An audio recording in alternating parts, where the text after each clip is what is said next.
घर का बंटवारा। अरे विनोद, तूने हलवाई को सारा सामान तो दे दिया है ना? अक्षय की शादी में कोई कमी नहीं रहनी चाहिए। आखिर सबसे छोटा भाई है तुम सबका। हाँ माँ, आप चिंता मत करो, मैं पूरा ध्यान रखूंगा। मंगल बेटा, तूने तो कहा था कि फूल का ऑर्डर दे दिया है, यहाँ तो फूल पहुँचे ही नहीं। अब क्या बहू की विदाई के बाद फूल आएंगे? माँ, मैंने अभी बात की है फूल वाले से, वो रास्ते में ही है। आप किशोर भैया से क्यों नहीं कहती कुछ करने को? किशोर पहले ही मेरे बताए काम कर रहा है।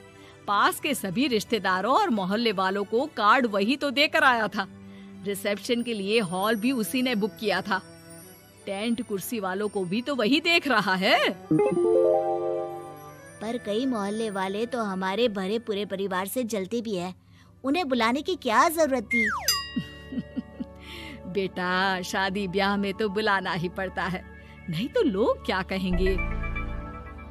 दादी दादी देखो ना, हलवाई अंकल हमें लड्डू नहीं दे रहे, आप इनको डांटो ना। अरे चैन सुख दे देना बच्चों को लड्डू, क्यों तंग कर रहा है इन्हें? बीबी जी, मैं कहाँ मना कर रहा हूँ, लेकिन लड्डू बनते ही ये बच्चे उठा उठा कर खा लेते हैं। अरे मैं तो इन्हें थाल में रख के परोस भी नहीं पा रहा। भागो, अब कोल्ड ड्रिंक पीने चलते हैं। भागो भागो, अब कोल्ड ड्रिंक पीने चलते हैं। जैसे कि आप देख रहे हैं, आज इस घर के सबसे छोटे बेटे अक्षय की शादी है। घर में बहुत चहल पहल है।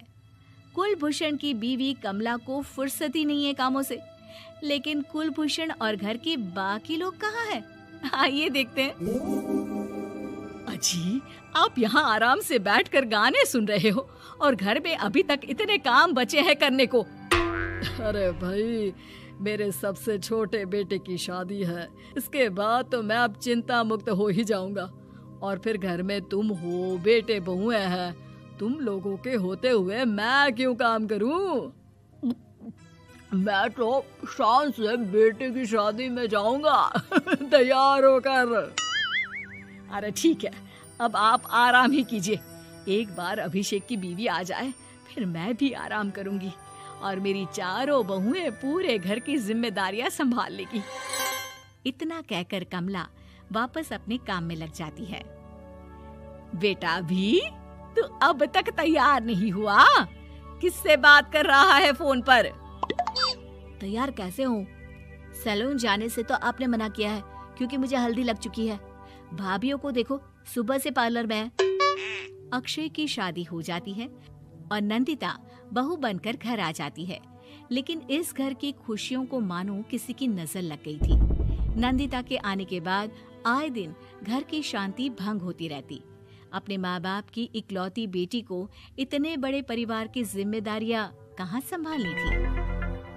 अभी देखो ना, मेरे हाथों की मेहंदी भी अभी नहीं उतरी है और तुम्हारी मम्मी ने मुझे घर के कामों में लगा दिया। मैंने सोचा था कि घर की सबसे छोटी बहू होने के कारण मुझे सब पलकों पर बिठा के रखेंगे, पर यहाँ तो पलक झपकने की भी फुर्सत नहीं मिलती। देखो नंदू, शादी के पहले ही मेरे घर वालों ने तुम्हें और तुम्हारे पेरेंट्स को बता दिया था कि मैं जॉइंट फैमिली में रहता हूँ, तो फिर अब ये शिकायत क्यों? और फिर तुमसे पहले मेरी भाभियाँ भी तो आई थी शादी करके, उन्होंने तो कभी कुछ नहीं कहा। नंदिता तब तो चुप हो जाती है, लेकिन ऐसा बहुत दिनों तक नहीं चलता। अरे नंदिता, माँ बाबूजी की दवाई का टाइम हो गया है, उन्हें दवाई दे आओ और उसके बाद सबके लिए नाश्ता बना देना। पर भाभी, मैं तो अभी अपना फेवरेट सीरियल देख रही हूँ, प्लीज मेरी जगह आप कर लो ना ये काम। ठीक है, मैं तेरी जगह माँ बाबूजी को दवाई दे आती हूँ और नाश्ता बना लेती हूँ। तू मेरी जगह पूरे घर की डस्टिंग करके 5 बच्चों को स्कूल के लिए तैयार करके भेज देना और दोपहर का खाना बनाने के बाद कपड़े धोकर सुखा देना। उसके बाद हम दोनों मिलकर बाजार जाकर सब्जी ले आएंगे, फिर डिनर की तैयारी कर लेंगे और उसके बाद बस भाभी, मैं माँ बाबूजी को दवाई देकर सबके लिए नाश्ता बना देती हूँ। हे भगवान, ये कहाँ लाकर फंसा दिया मुझे। मेरे घर में तो गिनती की 8 रोटियाँ और 2 सब्जी बनती थी और नाश्ता निपट जाता था। यहाँ तो रोटियों का ढेर और सब्जियाँ बड़े बड़े पतीलों में बनानी पड़ती है। नाश्ता बनते बनते लंच का टाइम हो जाता है और लंच बनते बनते डिनर का। अभी मुझ में तुम्हारे पूरे परिवार का नखरा उठाने की और ताकत नहीं बची। मैं ऐसे नहीं रह सकती। अरे तो क्या चाहती हो तुम? मुझे अलग रहना है बस। तो ठीक है, हम कल ही शिफ्ट हो जाएंगे किराए के घर में। इतना बड़ा घर होते हुए हम किराए पे क्यों रहेंगे? ना जी ना, घर में ही दीवार खड़ी करो अपने हिस्से के आगे। घर के साथ साथ घर की खुशियों में भी दीवार खींच जाती है। ऐसे ही कई महीने बीत जाते हैं और नंदिता माँ बन जाती है। बच्चे के आने से अभिषेक के कंधों पर खर्चों का बोझ आ पड़ता है। अभिषेक का बोझ कम करने के लिए नंदिता भी पार्ट टाइम जॉब कर लेती है, लेकिन इससे उसके सर पर नौकरी, घर और बच्चे की जिम्मेदारी बढ़ जाती है। नंदिता, ये क्या है? तुमने घर भी ठीक से साफ नहीं किया, ना ही मेरे कपड़े धुले हैं। चिंटू के बाल भी कटवाने जाना था, देखो उसके बाल कितने बढ़ गए हैं। अरे करती क्या हो पूरा दिन तुम? मैं करती क्या हूँ? तुम्हारा नाश्ता और लंच बनाने के बाद चिंटू को डे केयर सेंटर पर छोड़कर आती हूँ, फिर खुद ऑफिस जाती हूँ। पूरा दिन काम करके आने के बाद बिना आराम किए बाजार से सब्जियाँ लेकर आती हूँ, घर आकर खाना बनाती हूँ, चिंटू को देखती हूँ, और क्या करूँ मैं? तो किसने कहा था अपने सर पर इतने काम लेने को? मत जाओ ऑफिस। ऑफिस जाए बिना घर के खर्चे कहाँ से पूरे होंगे? चिंटू की डे केयर का खर्च, उसके लिए बेबी फूड का खर्च, प्रेस वाले का खर्च, ये सब तुम्हारी सैलरी से होता नहीं है।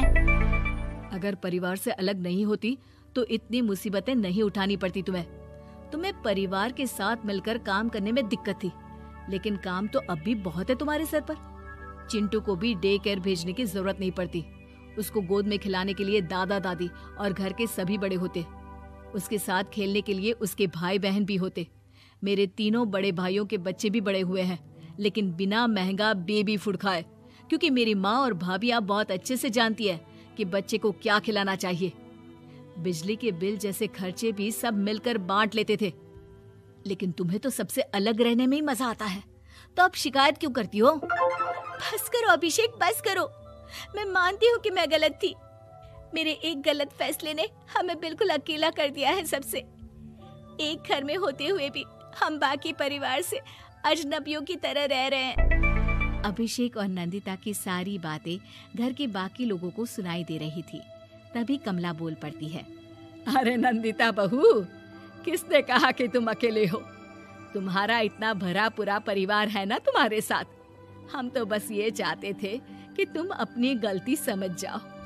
अगर हम तुम्हें समझाते तो शायद तुम ना समझती, लेकिन अपनी गलती का एहसास तुम्हें खुद हो गया है, तो अब तुम समझ चुकी हो परिवार में एक साथ रहने का मोल क्या होता है। मम्मी जी, मुझे माफ कर दीजिए, अब ऐसा दोबारा कभी नहीं होगा। अरे माफी बाद में, पहले मेरा पोता जरा मेरी गोद में तो दे, और तू जाकर सबके लिए चाय बना ला।